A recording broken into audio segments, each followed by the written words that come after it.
Welcome to our PRBI live session today.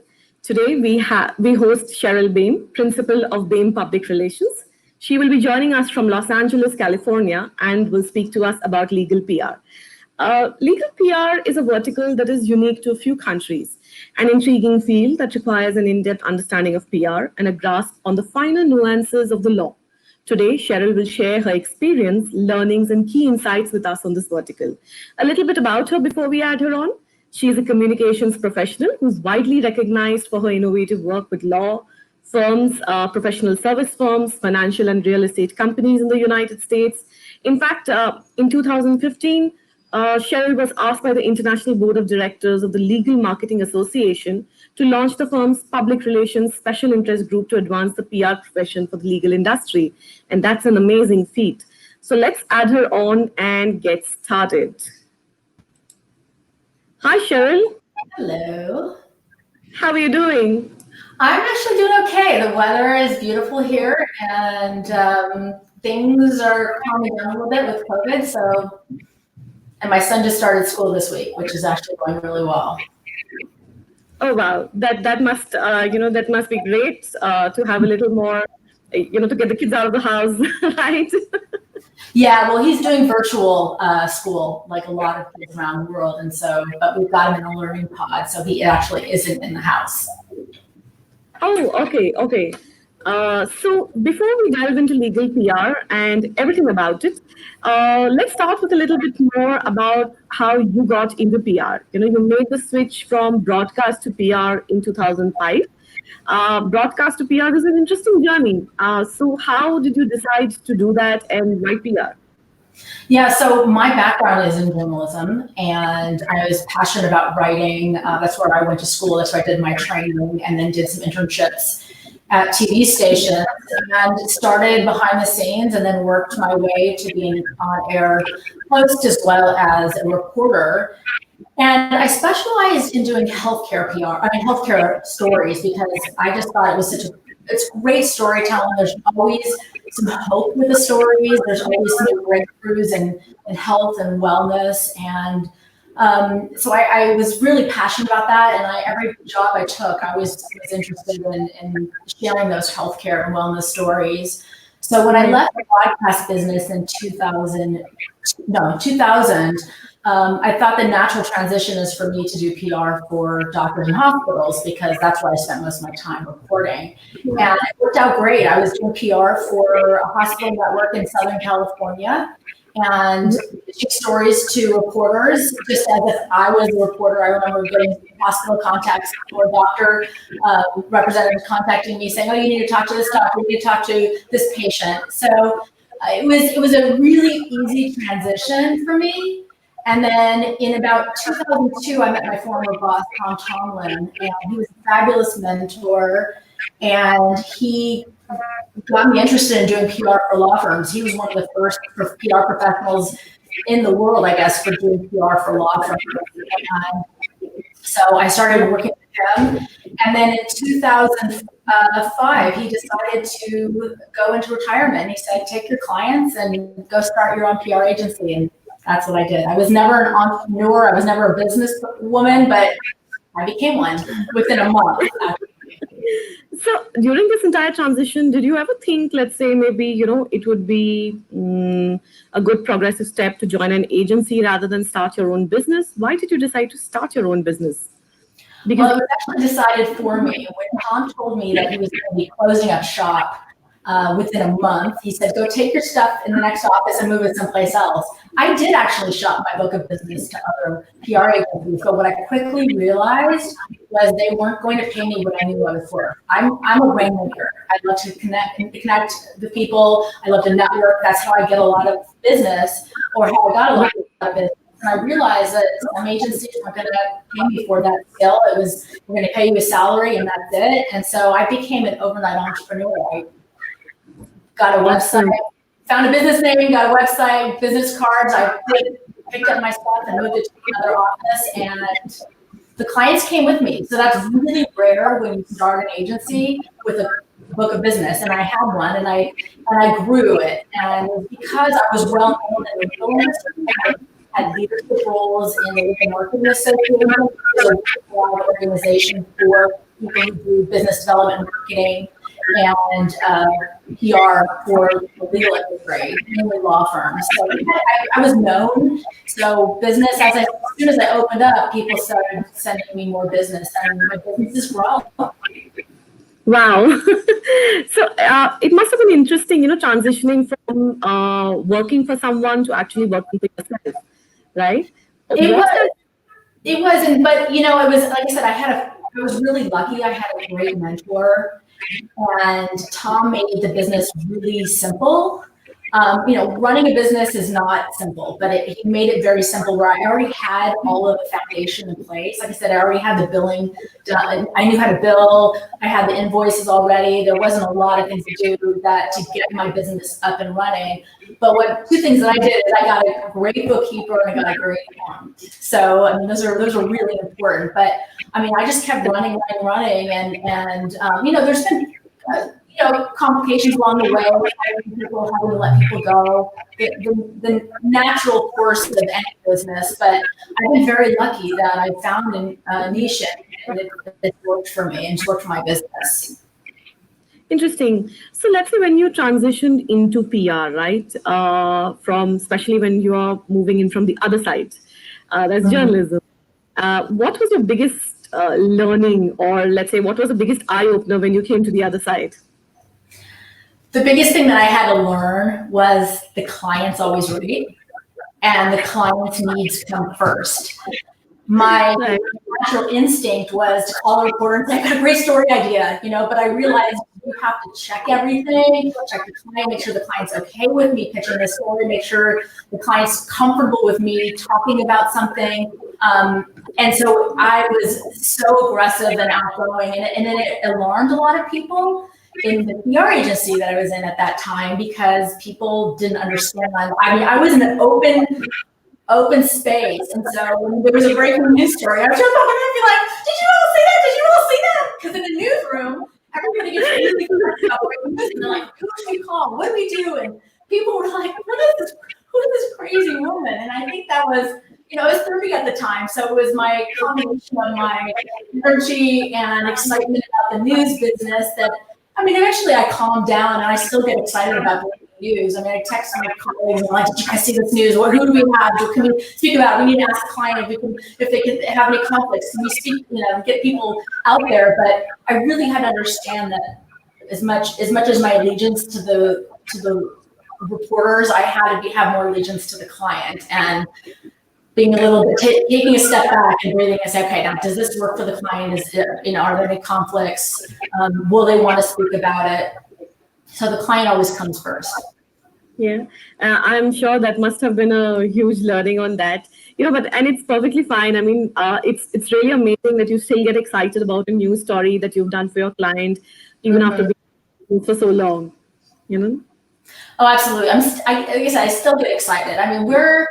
We're in an unusual time in the news cycle. In the United States, we have an election. We've got the COVID. There's a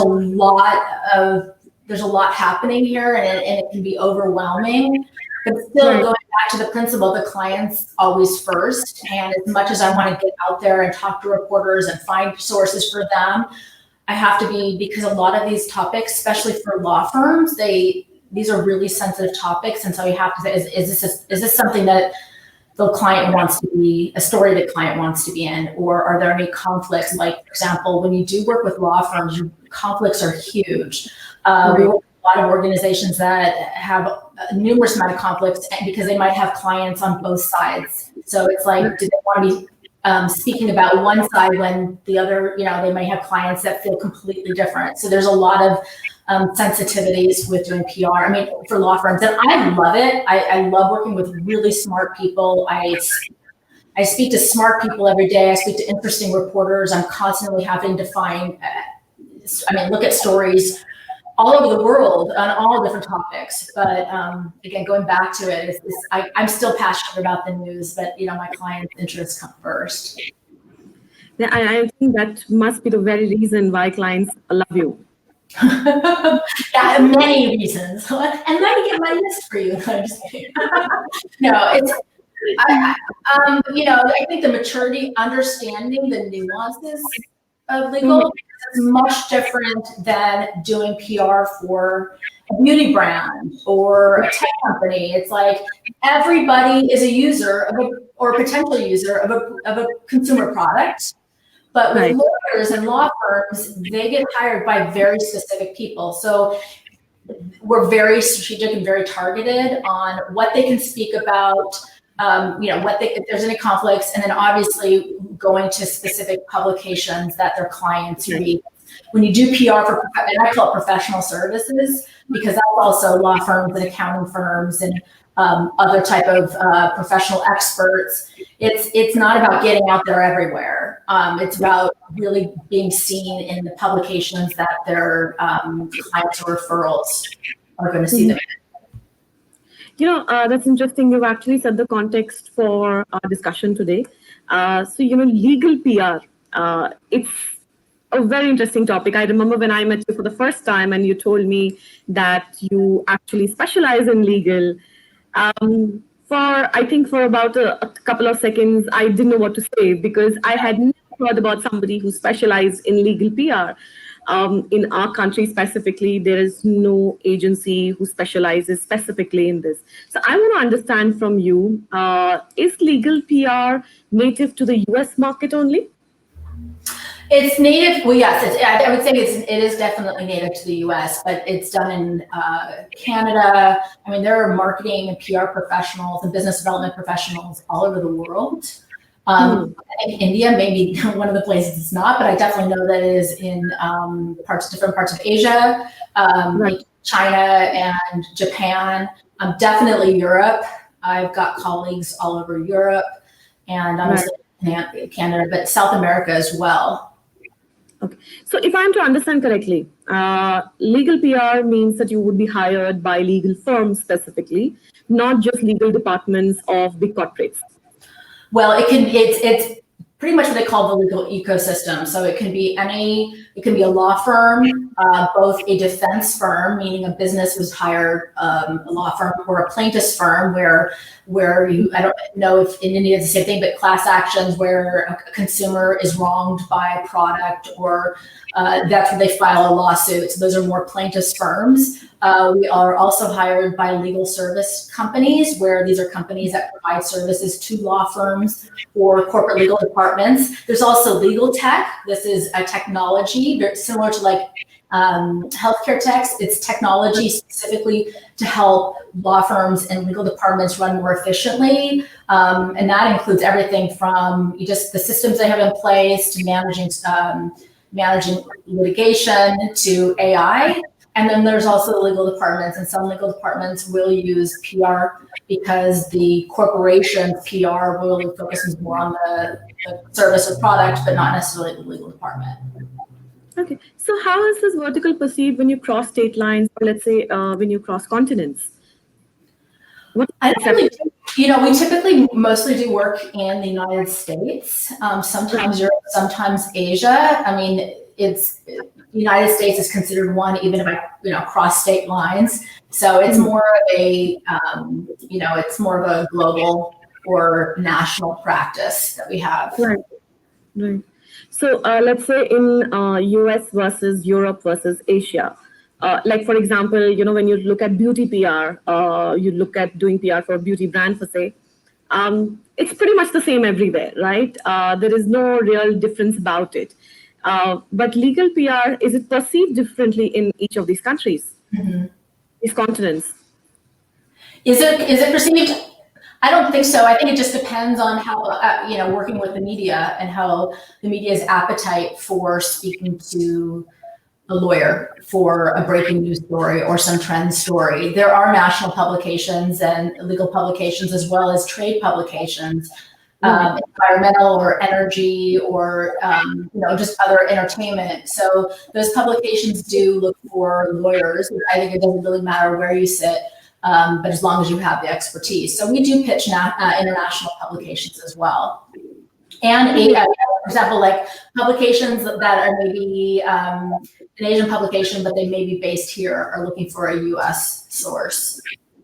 Fabulous. So what have been some of your toughest cases? Give us an insight into that. Well, If you can't, that's perfectly well, fine. so as you can imagine, in the work that we do, our clients often will file or defend litigation. Right. So Right. some of the more challenging ones is when there's crisis involved, and the client may ask a company representative may ask their lawyer to speak on behalf of them when they file a lawsuit. And I love those type of PR activities. Those are my favorite because that's really where the strategy, the media engagement is involved. And I love when my clients get high profile placements. I have done everything from just traditional litigation to high profile divorces. So because we do represent family law firms in Right. divorces or custody, we do represent plaintiffs' firms in filing cases on behalf of like homeowners where they may feel like there's a construction defect issue. We typically are hired for ongoing PR, not necessarily project basis. So it's a continuum of services, and our goal is to get our clients continually out there talking about what they know and what they do for their clients. We don't do as much crisis work, but when that does come up with a current client, we're engaged. But there's nothing that has been so challenging for us that we couldn't handle it. But there are times when our clients will want to be in the news, but not necessarily be mentioned with giving information to a reporter. So we will kind of do some back channeling and say, hey, here's some information you may want to know, but you don't know where you got this information from or things like that. But there's nothing that's been so crazy that we haven't been able to manage it. So great. So, let me rephrase the question. Your, let's say, biggest win in PR or the one that you really enjoyed working on. Can you share anything with us? I have lots of wins. And to be candid with you, because of the work we do, it's almost daily. Like my favorite thing is getting a client quoted in a story and having their client see it or a potential client see it. So it's a great business development opportunity for them.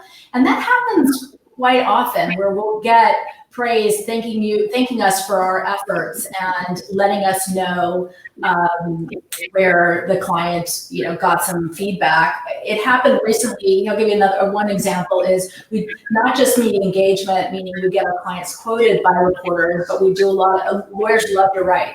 So we're constantly suggesting articles to publication editors. And so I was pretty strategic with this bankruptcy attorney, and I said, we really should get this. He gave me a story idea, and I said, no, let's turn this into an article. And it was really about the intersection of bankruptcy and class actions, labor employment class actions. And so he wrote this article for a publication that was focused on that issue, specifically focused on labor and employment.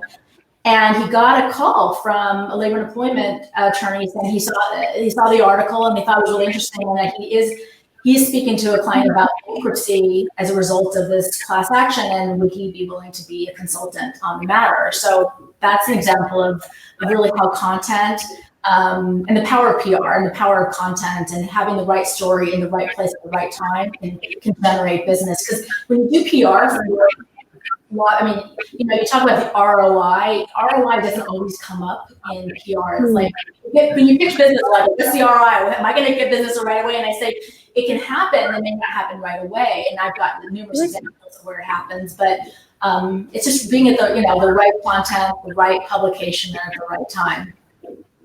So the pandemic must have, hit, kind of accelerated growth in your business, I would assume. You're given your background, the fact that you work with hospitals and legal as well. It's a deadly combination. So how have the last 3 months been for you? They've been challenging for many reasons, and not just personally, because we're all personally affected by it, and we've had to limit our interactions with people. And my husband and my son we're very social people, so had to scale back a lot of that. I worked from home since 2007. So that didn't change where we were required to stay at home. I mean, I'm in my home office right now. This is really where I spend 8-10 hours a day. So that didn't change. How my clients worked changed. And so I was really a sounding board for them of how do they do it, and what, how do you manage that, and all that kind of stuff. Thank gosh for technology. I mean, that makes things, and I'm really able to connect with people like you and clients, but I was really, a sounding board for a lot of them that were trying to figure out how do I manage my work and my life from my home. But, we lost a few clients, and that's just because everybody in March they're trying to figure out their budgets and what they were going to do. I've been able to secure new clients as a result of just being tenacious and networking. I mean, I'm doing everything that I was doing before, except obviously being in person. But, like I said, there's just a lot coming at us. And I think one of the conversations that's happening in PR and just in any business is just wellness, balancing the bombardment of negative news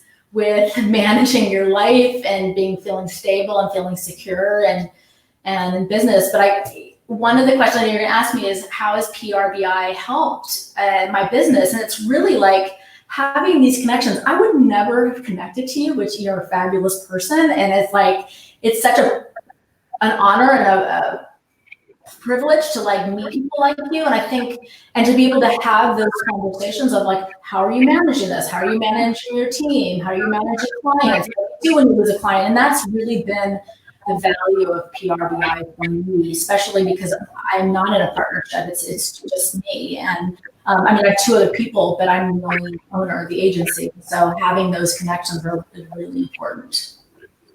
No, I completely agree. I mean, PRBI has been fabulous in that sense. The fact that we can all talk and figure out that, how everybody's doing, how businesses are doing across continents, and, just a personal chat. Yeah. I think that's very cathartic in some sense. Very true. I agree with that. Yeah. So has the ask from clients changed for you at this point? Sorry, repeat that question. Has the ask from clients changed? Has the client brief changed in the last 3 months?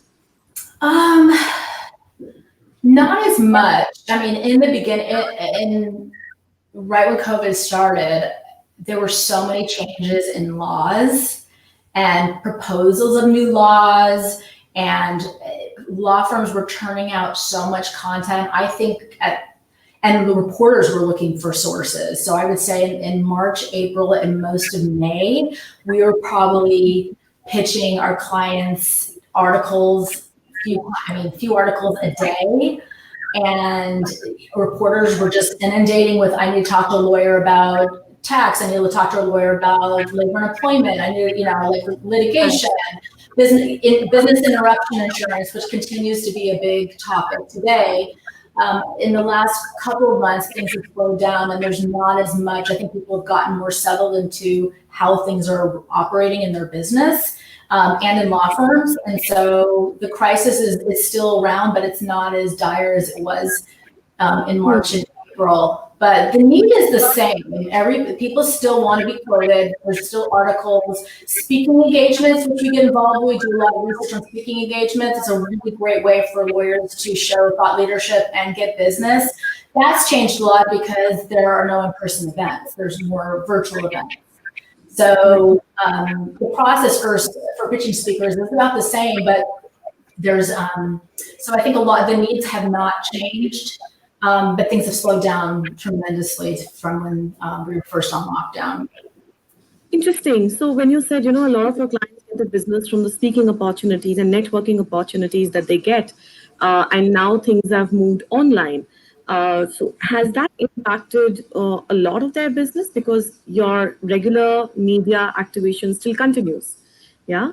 That's the $1 million question, is how do you develop business on these kinds of platforms? And so for us, I'm doing a lot of coaching on the use of LinkedIn. Lawyers are like, well, I now want to use LinkedIn because that's really the touch point to clients and contacts. I still say that's why you want to do interviews, why you want to write articles. And it's not just who you do those, it's what do you do with the content after. And so that's where we also we talk about social media and the power of social media to broadcast a message. So that's those needs have changed a little bit. I mean, the lawyers have always been involved in networking events. I mean, those are all online now. It's continually staying in touch. How do you stay in touch with your network? And people are still networking. People are going to events. They're on message boards, LinkedIn for sure. Yeah. So do you also engage them with social media activation? Has that been a push in your agency in the last 3 months? Yeah, like I said, I've done a lot of lawyers asked, how do I post? And you're thinking, well, you didn't know that before. And some of them just ignored social media altogether. Some just were engaged and but just never really, they had a profile and it was updated, but they didn't know how to post. So I would say in the last few weeks, I've been doing a lot of LinkedIn training and explaining about once you get an interview or an article, or if you're invited to speak, or you're able to invite other people to attend your event, posting on social media it's the best way to let your network know. As long as you have a network on LinkedIn, it's one thing to have a profile, as you know, but if you don't have any connections, then there's not a lot of value there. So it's really understanding how to, who to connect with, what kind of content to post, and all the hashtags and all those details that come along with an effective post. Interesting. It's interesting to see that even in your country, as well as in us, a lot of clients that were dilly-dallying about going digital. You had those plans and you had those long meetings that kept the discussion kept going on and on. In the last 3 months, we've seen so much of this digital activation. We have our hands full with it. And specifically getting them to understand how to amplify PR content has been one of, let's say, the biggest new additions to our scope of work. Yeah, I mean, well, lawyers, especially litigators, have had to adapt pretty quickly because in the United States, courts are closed, and in some cases, they still are closed. So I was speaking to a lawyer yesterday who had a legal argument over the phone. And I know others that are, doing depositions or other type of speaking to judges via these kind of platforms. So it's, I think our world has changed, and I don't know if it'll ever go back. So I think people need to get comfortable with, using these platforms. Like listen, it will go back. People will go in person, but I think that some institutions like courts maybe just keep the internet open, so people don't have to travel. And they make it okay to do a deposition or do an oral argument over Zoom or this type of platform. I think everybody will understand. True. So I'm curious to know, when you say you help them with social media amplification, a lawyer, is it different as compared to, let's say, a regular brand? Absolutely. I mean, when it comes to professionals like lawyers, you can't just say anything, right? I mean, there's a lot of things you can and can't say because you can't just give legal advice out over social media. So there are what you call bar rules of what you can and cannot say. And then you've got your law firm who will say, well, we want you engaging, but we want you to avoid these topics or these issues. But social media is where professionals really can showcase their knowledge and what they do and who they do it for. And the two places that people go when they get a referral, especially for lawyers or other professionals, is their bio online. And if they don't have a bio on their organization's website, which is very unlikely for a lawyer, but LinkedIn. I mean, it's definitely become a place where people know that they can go and find professionals to help them solve their legal problems or business problems. So social media, LinkedIn specifically, Twitter and Instagram are different. We don't spend a lot of time on Twitter and Instagram because there's not a lot of visuals in law. Nobody wants to see somebody's building or the scales of justice or a courthouse but there are, I think, and also think it depends on the client. Now, if the client represents social media influencers or athletes or brands that are on those platforms, then that's a consideration. But as you know, being on Twitter and being on Instagram, it's one thing to set up a site, but it's nothing to keep it going and to keep it active. And lawyers are really busy, and so and it's not their number one business to be on Twitter and to be on Instagram. So most people have Facebook, Instagram because it's something that they do personally, but not necessarily professionally. No, I completely agree. LinkedIn is a wonderful platform for professionals to connect and a little cleaner, I would say. But between your do's and don'ts, the media do's and don'ts, and the agency do's and don'ts, the law firm do's and don'ts, I'm sure the kind of strategy that you would give them, would have to be really unique because it's a very short list of subjects that they can actually talk about. Yeah, the list of subjects is not short. It's what they can say.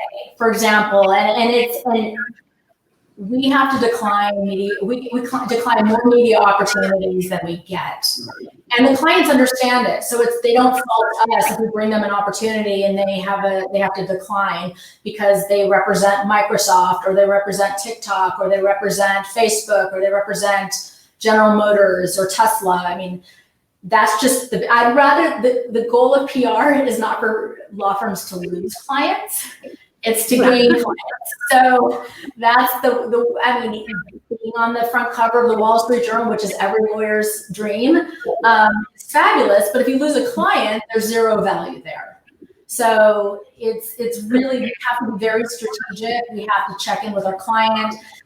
This is breaking news. Can you speak? And then you have to find out, do we have a spokesperson on this? And the lawyer may be in depositions, the lawyer may be in trial, the lawyer may just be like, I just don't have time to do this. I'm in a closing that I'm not able to handle that, or I'm going on vacation, which one happens a lot. So it's not just identifying the topic. You have to go through all of these layers.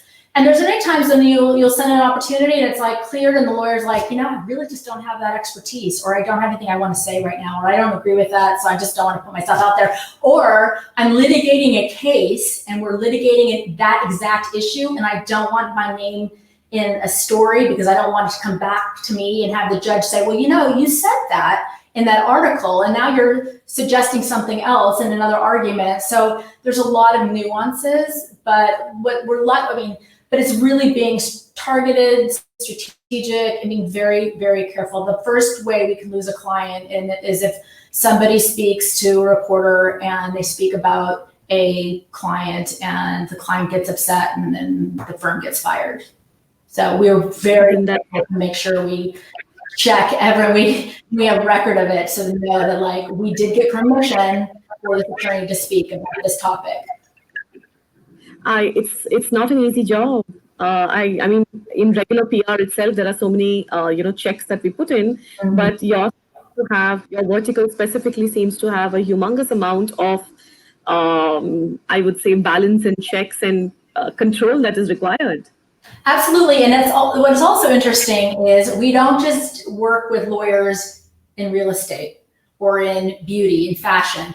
Our clients are in every industry. So we're having to monitor media in every industry because we've got people who want to speak to reporters in all of those industries. I mean, I can, not just family law, but in general litigation, but again, it's health and beauty and real estate and hotels and just workplace issues. And there's just there's a lot of changing policies and laws, and then obviously we've got an election coming up. So it's like, what does the world look like with a Biden administration versus a Trump administration? Will the securities and exchange policies be different? There's just a lot of nuances, and it's constantly changing. So we have to stay up to date on all of those things so we can find opportunities for our clients.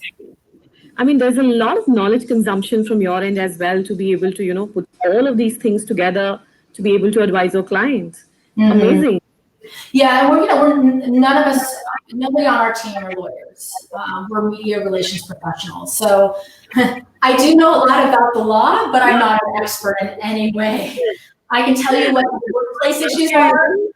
I can tell you about a lot of the things, but I'm not an expert in anything, which is why I've got clients who can be experts in it. I mean, I was just about to ask you, do you have lawyers in your team? But I guess you answered that. I'm sure by now you would be well versed with the law yourself. Absolutely. I have no interest in going to law school. Yeah. Not with my journalism background. The writing is totally different. The thinking is different. I mean, I could do it. But I have absolutely no interest in it right now. No, I'm happy to be here.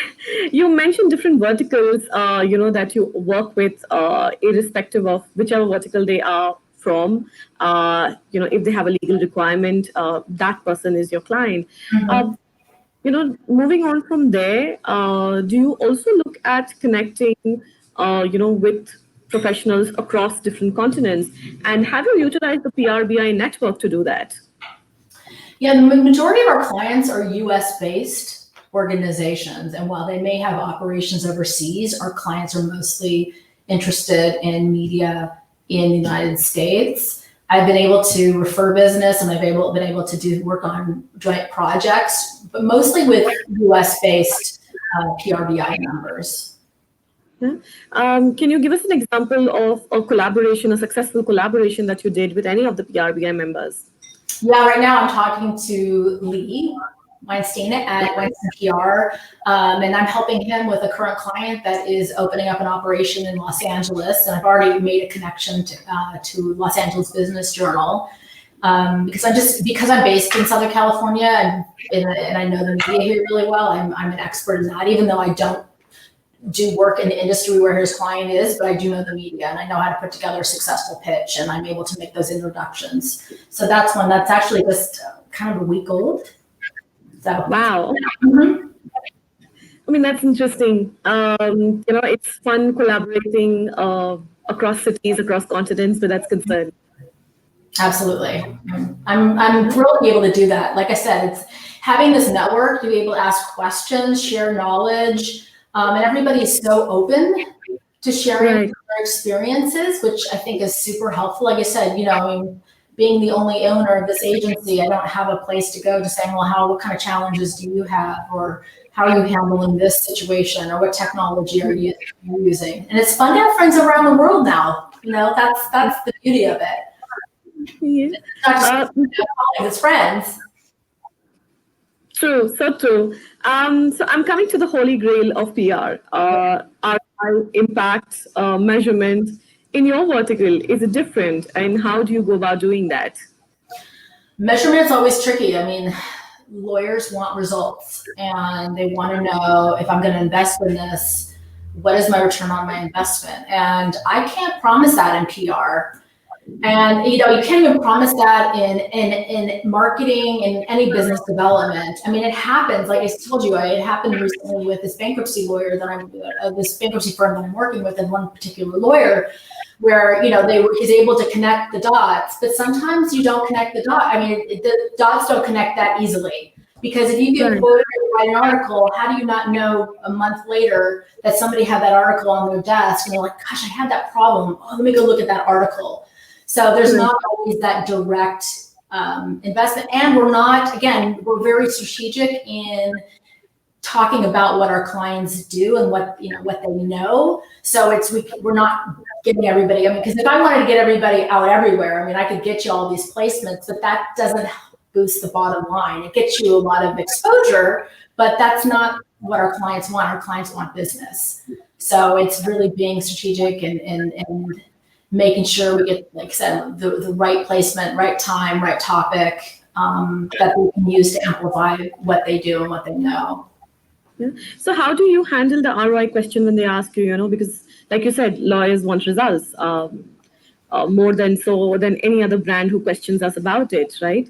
How do you handle that question? Law firms are a business just like any other organization, but they don't look at it like, or don't judge media relations on how many impressions we have, or how much we've invested in media relations, and how does that relate to our bottom line, and how much money we've brought in the door. Because again, it's hard to say if somebody did a post on LinkedIn and how many views they got. Well, how many phone calls did they get? It's not necessarily about how many phone calls you get. It's keeping top of mind with your clients and referral sources. So, law firms luckily don't judge by the placements and the impressions. They just want to continually be proactive in getting their name out there, staying top of mind. And that's lucky, but I do give it, but I'm straight with my clients, or when I talk to clients, they're like, well, when business will come in the door? And I said, I can't guarantee that, but we can help raise the awareness of the firm, we can raise awareness of your services, and that's really where PR, plays a role. And we can give examples of where PR has definitely brought in business, but there's no guarantee. I mean, there's no guarantee in placements either. You can send out a pitch order, and there's no guarantee the reporter is going to be interested. So, right. So, what's next for your agency? So, for Bame PR? Well, I think we're going to continue to grow.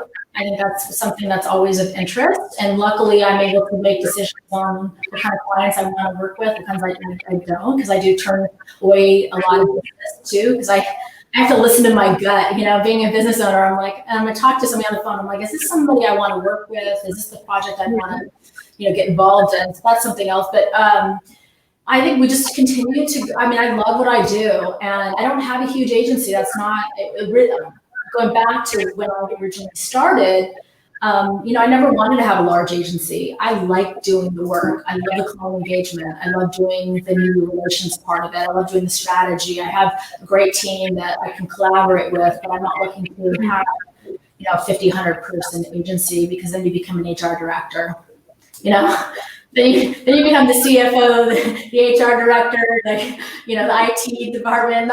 But I think we're going to be candid with you, I'm going to stay steady and continue to serve our clients, continue to enjoy what we do. It's more and more of a lifestyle agency where we work hard and we have lives after 6 o'clock at night. Fabulous. Though the field that you work in, it's very difficult to imagine life after 6 p.m. Yeah, our clients typically shut down afterwards. And the media goes home too. Most of the media that we work with, but it's important that we have a life, and that's part of one of my that's what part of why I kept the agency boutique, is because I want that work-life balance. Right. That's wonderful to have, and I think a boutique agency model gives you an opportunity to do that. Mm-hmm. Absolutely.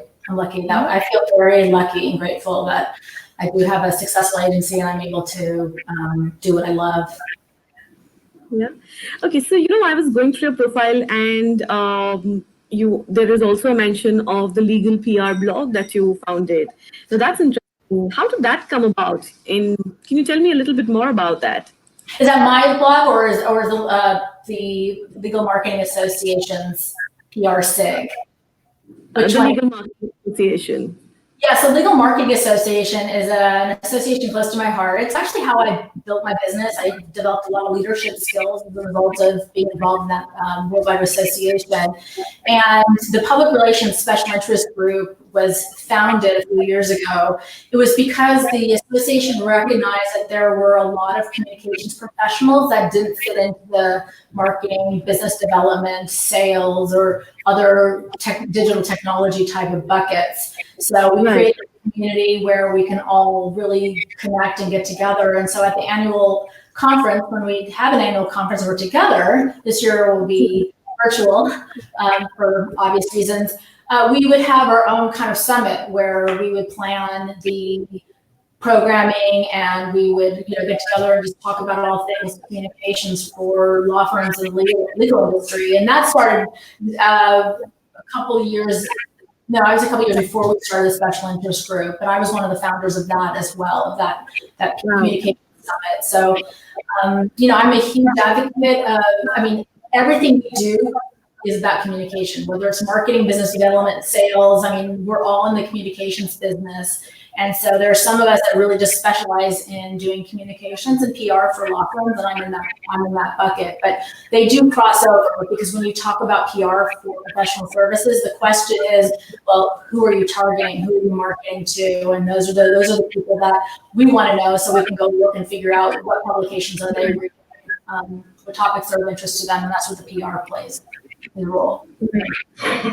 Interesting. Okay, so quick 5 questions that I have for you, right? Okay. Let's look at this as a rapid fire round. The 5, let's say the 3, fastest growing mediums that you've witnessed in the last 3 months. 3 months, for sure, LinkedIn, social media. Right. Most publications are online. In fact, we're learning that a lot of print publications, especially trade publications, are ceasing to exist, and everything is going online. And then I think networking, still these type of networking are huge for law firms and professionals. Okay. Your view on podcasts. I'm sorry? I missed view it. on podcasts. Oh, podcast. Oh, yes. I'm sorry. Podcasting, absolutely. I apologize. Yes, podcasting. Video used to be huge. Right. Professional services, and then people realize that it's easier to do podcasting because you can just pick up the phone and do it, or you can do it via these type of platforms. But yes, podcasting is huge. A lot of law firms are doing podcasting. A lot of consumer brands. So yes, podcasting is huge. But podcasting actually has been big for the last couple of years. So it's not necessarily just 3 months. Okay. Webinars versus live sessions. Live sessions. People are tired of webinars. You can't see the person, and it's better to be engaged this way. So yeah, I would say live sessions. Yeah. Your go-to measurement tool. My go-to measurement tool? Yep. I don't have one. To be candid with you, I don't have one. Is that okay? That's perfectly fine. The favorite, let's say your favorite app or software that you've discovered to make life easier for you in the last 3 months. My Calm. You hear Calm? Meditation app. That's all I would say. Calm. Maybe Instagram. That's good. Okay, so we have our last question now. 3 takeaways from this session that you want PR professionals who are getting into, legal PR to take away from the session. Yeah, I would say if you're new, get a mentor, somebody that can really help you navigate the legal industry, because it's one thing to understand PR, but understanding the legal world and the nuances of PR, I think is really why we get hired. Because we don't just know how to do PR, but we understand how to work with law firms. Writing is still really important for all professionals, and communicating complex issues is also important. And how do you communicate and when to communicate? Because if a client sends you a filing that they're going to file with a court, it's, well, you don't just get it out there. There's definitely some strategy that goes into it. When do you file? Do you give an exclusive to a reporter? Things like that. And the other key takeaway, I think, is always patience. Patience. Patience. Okay. Yeah, you gotta be patient, because that ultimate opportunity may not come tomorrow. It may not come next week, but it will come. You just have to be patient for it. And just never stop searching for that perfect opportunity for your client. I must mention that since you mentioned writing is one of the most essential skills even today. In regular PR jobs, also that's a real tough find. In your vertical, that must be really difficult, because reading a legal document ain't easy. No, it's not. And I do have, because I'm not a lawyer and I wasn't trained to be a lawyer. I mean, I definitely have to use my clients to explain a lot of things to me. And I'll go look up, what does this term mean?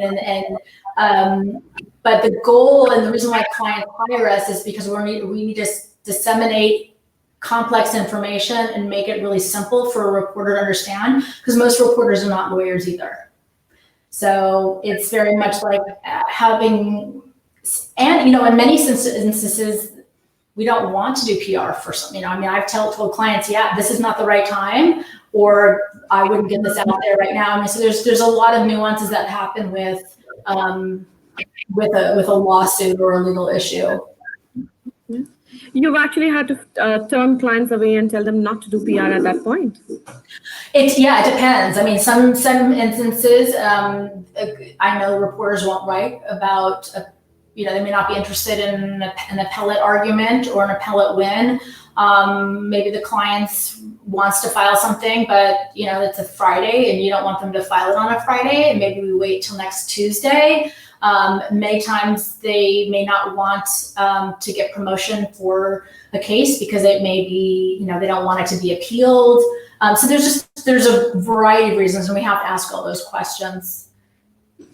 It's a basic question. I promise that's the last one. When a case is in court, lawyers are allowed in US to talk about it and advocate about it and maybe make a media appeal.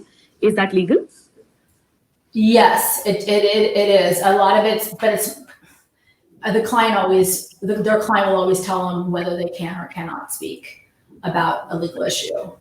And most times they can't, because the client may say, we don't want anybody to know we filed anything, or we don't want anybody to know we won.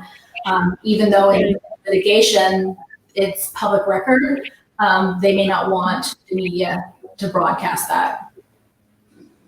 Interesting.